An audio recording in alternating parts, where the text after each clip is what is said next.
C'est l'histoire d'un vieil homme qui vivait dans la rue. Sans famille, il devait mendier pour manger chaque jour. Un jour, pendant l'harmattan, alors qu'il dormait sur un banc public, une femme très riche est passée par là. Elle a ressenti de la peine en voyant le vieil homme dans cet état, alors elle a décidé de poser 50 000 francs à côté de lui. Puis elle est restée cachée pour voir ce qu'il allait faire. Au bout d'une heure, le vieil homme s'est réveillé, a vu l'argent et a remercié Dieu pour cette bénédiction. Il s'est alors rendu rapidement dans une boutique pour acheter un drap, car il faisait froid. En sortant de la boutique, il a vu une femme en train de pleurer. Touché par sa tristesse, il s'est approché pour lui demander ce qui n'allait pas. La femme lui a expliqué que son fils était gravement malade et qu'elle avait besoin de 40 000 francs pour payer les soins.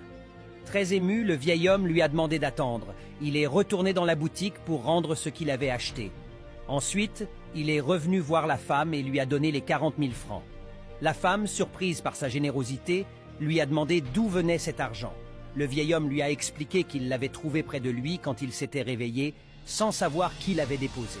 Il a ajouté qu'il pensait que Dieu lui avait donné cet argent pour qu'il puisse aider quelqu'un dans le besoin.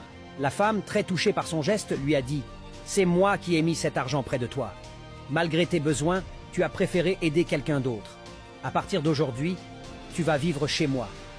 Mon mari est un homme riche et tu seras considéré comme mon père. » Grâce à sa générosité, le vieil homme a quitté la rue pour vivre dans une belle maison, comme dans ses rêves. Leçon de cette histoire. Faisons du bien autour de nous, car en aidant les autres, Dieu se souviendra de nous dans nos moments de besoin. Que cette année 2025 qui s'approche, tu rencontres quelqu'un qui sera un canal de bénédiction dans ta vie.